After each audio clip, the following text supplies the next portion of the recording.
எம்மாவுஸை நான் பிரயாணமாக ஒரு பெரிய ஊழியத்தை முடித்துவிட்டு மிக சோர்வோடு கூட ஒரு நீண்ட பிரயாணத்துக்கு ஆயத்தமாகி நின்று கொண்டிருந்தேன். இப்போ என் மனசுல ஒரு பயங்கரமான ஒரு சோர்வு. இவ்வளோ ஊழியம் பண்ணிருக்கிறோம், நம்ம இந்த எக்கனாமியில போய் இடிச்சுக்கிட்டு உட்கார்ந்துட்டு போகணுமே, அதை நினைச்சாலே எனக்கு ரொம்ப கஷ்டமா இருந்துச்சு. அப்பொழுது நான் அந்த லைன்ல நின்று ஃப்ளைட்ல ஏற வரும்போது திடீரென்று சொல்லி அந்த கார்டு வாங்கி பார்த்து கொண்டிருந்தவர் என்னை பார்த்து சொன்னார், you are mister Alvin Thomas அப்படின்னார். எஸ் அப்படின்னேன். Come out of the line அப்படின்னார். பயந்துட்டேன் நான். போச்சு, இன்னைக்கு ஏதோ நம்ம பெட்டியில பேட்டரி கீட்டரி இருக்குது போல இருக்குது, திருப்பி போய் பெட்டியை திறக்க போறாங்கன்னு நினைச்சேன். ஃபாலோ மீ சார் அப்படின்னார். ஸ்ட்ரெயிட்டா அவர் பின்னாடி நடந்து போனேன். அவர் பிளேனுக்குள்ள என்டர் பண்ணாரு. ஏர் ஹோஸ்டஸை பார்த்து ஏதோ சொன்னாரு. சொல்லிட்டு என்னை கை காமிச்சு பேசினாரு. நான் நினைச்சேன் போச்சு, இவர் ஏதோ போட்டு கொடுத்துட்டு இருக்கிறாரு, என்னமோ நடக்குது. ஸ்ட்ரெயிட்டா போனாரு ஃபிளைட்டுக்குள்ள போய் ரைட் சைட்ல எக்கானமி சீட்லாம் இருக்கும். ஆனா இவர் லெஃப்ட் சைட் திரும்புறாரு.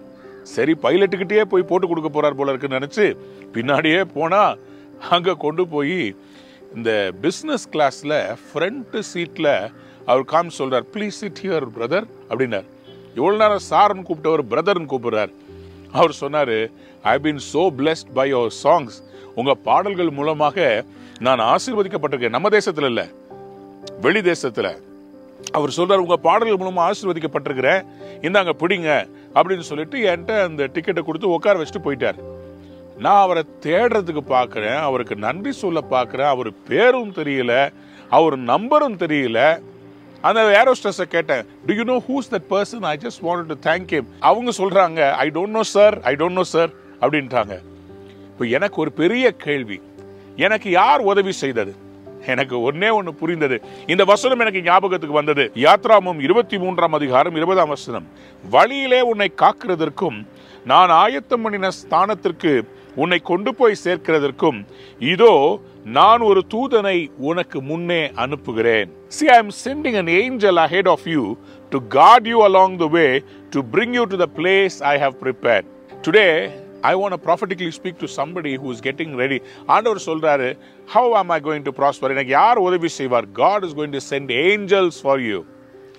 Angelic help உங்களுக்கு அனுப்ப போகிறார் to reach your destiny. ஆயத்தமணி உங்களுக்காக ஆண்டவர் ஆயத்தமணின ஸ்தானத்திற்கு உங்களை கொண்டு போவதற்கு ஆண்டவர் தேவ தூதர்களை அனுப்ப போகிறார்.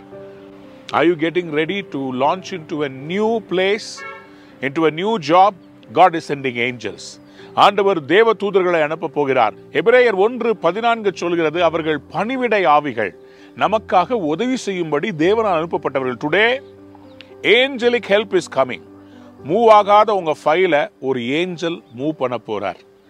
உங்களுக்காக திடீர்னு ஒரு ஏஞ்சல் மாதிரி ஒரு ஜட்ஜ் வந்து உங்களுடைய கேஸ நியாயமா விசாரித்து உங்களை ஆசீர்வதித்து உங்களுக்கு நியாயமான தீர்ப்பு கிடைக்க போகிறது. ஒரு தேவ தூதனை தேவன் அனுப்ப போகிறார். Don't worry, God is going to prosper your way. உங்களுக்காக God whatever he has prepared, அவர் ஆயத்தம் பண்ணதை நீங்க பெற்றுக்கொள்ள போறீங்க. God bless you today. Get ready for some help from heaven. God bless you. Have a wonderful day. Amen.